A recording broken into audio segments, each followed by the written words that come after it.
Mesachas Yevamos daf Kuf Yud Beis. The Gemara discusses that the Mishnah says that if the Yevamos says within 30 days he wasn't boil, then we force the Yavam to give her chalitzah. The Sefer Birchas Avram asks, what's the understanding of this halacha that we force the Yavam to give her chalitzah? Why isn't he Neman, since it's biyodoi to be boil? Biyodoi is in Nemanus, and he should be trusted because of biyodoi. And he says, even according to the chiddush of the Shmaitzah, that on Dover Shebe'erev there's no Nemanus of biyodoi, the only Nemanus there is of migu.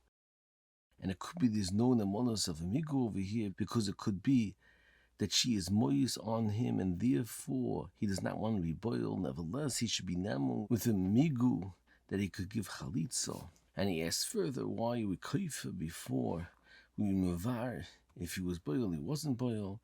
So the Birchas Avram explains, understanding in that we kifia is not because of the mitzvah of chalitzah, rather it's because since she is teveya, that she wants to be free of the zika, it's machmas her tvia, and it's a takonim yuchid that would kifia him to do chalitzah. It's tzorachin, because Yevamos Taisis and the Rishonim ask, even after 30 days, why don't we force him to do chalitzah? What is he losing by doing chalitzah, since she is Nemanus klapi herself, because of Shavya anafshei chaticha the issur? Why don't we force him? And Taisis says, because he's embarrassed to go to Bezdin and she'll spit on him. But within 30 days, that there's no chazaka that he was boil. There is a Kifia for him to do chalitzah, and it's not a takona miyuchit. Ein the Chazanish that explains that the Kifia is not because like a mitzvah stalker, since she needs the chalitzah, because even the situation that she's Shavya issur, nevertheless that alone, that she needs the chalitzah, should be enough to be kaifa. And the Chaznish explains it's because of her takana, since she needs the hetel l'shuk, therefore we're kaifa him to do chalitzah. Moving further on, the Gemara asks on that within 30 days, if she says that he was not boil, we force the Yavam to do chalitzah. The Gemara asks, why do we force him to do chalitzah? Why don't we force him to do yibum? And the Gemara answers that it's talking about that the get is yotzim tachas yado, so since there's a get, it doesn't pass to force him to do yibum. The Ritva explains that the get was given stam either for ziku or for the kinyan after the biyah. And the Ritva asks, what's the understanding in the fact that we're not kifia the Yavam to do chalitzah? What does he lose by doing chalitzah, since she was Shavya anafshei chaticha issur, that it wasn't a biyah?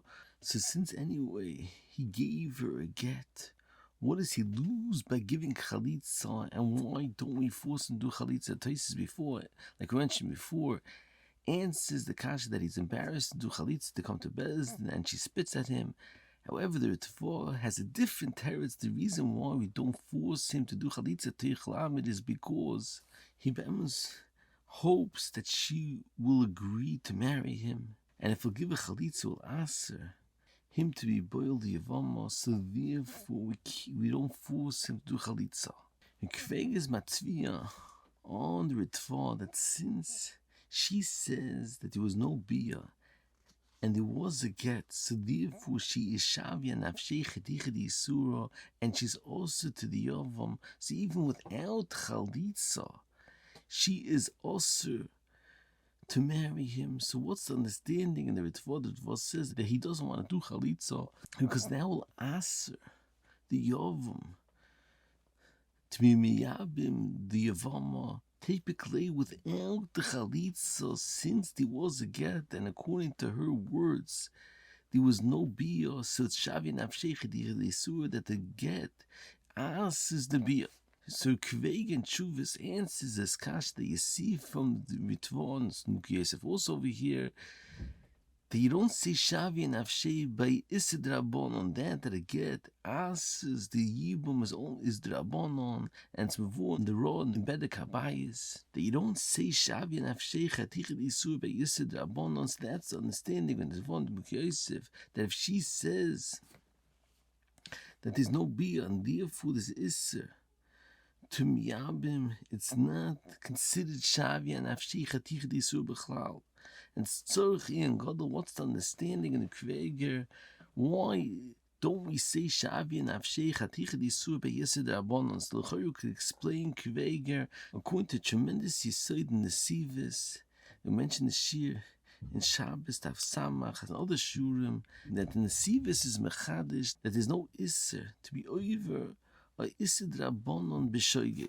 And the Chaim and the Shimon explain what's the understanding in the Sivis. Why don't you need a kapor if you over issur derabanan b'shoigeg? The understanding is, Bemes, issur derabanan is not issur chefetz, it's only issur gavro. The Chazal, u'mechayiv loisosum and adovo asher yeruch, you have to listen to the takonos of Chazal, but the Chazal didn't still affect the isurim to be issur chefetz. So therefore, if someone is over b'shoigeg, he didn't do it issur b'chal, because all the issur is that you have to listen to the words of Chachamim. If you didn't realize that you're going against the words of Chachamim, it's not an issur at all. So according to the Sivis, you could explain the Nemanus, it's totally in a tremendous machlokes achronim and what the gather of the halacha of Shavya and anafshei chaticha issur is.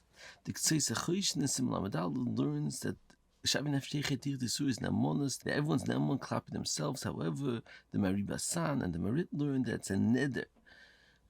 So if you learn it's a neder, so it could be specifically by issur deraisa, that's issur chefetz, so it's chal, the chalois issur according to one's words. However, by issur derabanan, the whole issur is l'shmoya divrei chachamim, and it's only issur garvo. There's no issur of Shavya and anafshei chaticha issur b'chlal.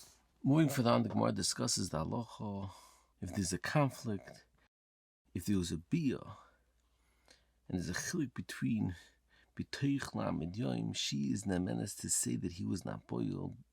However, after 30 days, she's not Nemanus to say that he was not boiled, because there's a chazak or lemukib inish nafshei, and you assume that he was boiled after 30 days. In Shuvas Chutam Shulish is Metaik in Rashi, that's Mavur, that if the Yavam and the Yevama both agree with Chilavat Soif that there was never a Bia, so even though after 30 days there is a Chazaka that he was boiled, and therefore the Tsorus Muteres, the Shuk, nevertheless, since the Yavam and the Yevama both agree there was no bia, it's Mavur and Rashi that she's muteres l'shuk without a get. And Tosis asks, how could it be if we assume that there's no bia klapi, the Yevama herself, and she does not need a get, so how could the tzorah be muteres? However, Chaim Volozhin says in Vur and Rashi that it's not a contradiction, although there's a chazoko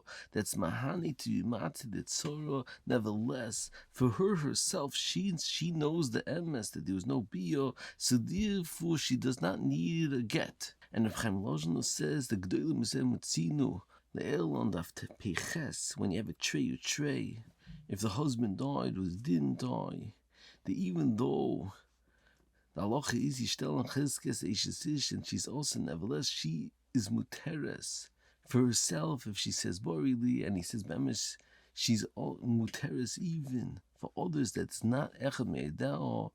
So you see clearly that she is Nemanus because of Borili, klape yourself, even though there's a chazaka, klape others. And Chaim Volozhin asks, what's the difference between her husband that can rely on the fact that she says for herself that she does not need a get in the tzara, and he explains that the tzara is a guf acher, so therefore the fact that she's Nemanus klape herself doesn't shtel zichzu to the tzara. However, her husband is mikoyach, her own Nemanus, so therefore it's mahani shap, the fact that she's Nemanus klape herself, therefore her husband could marry her without a get.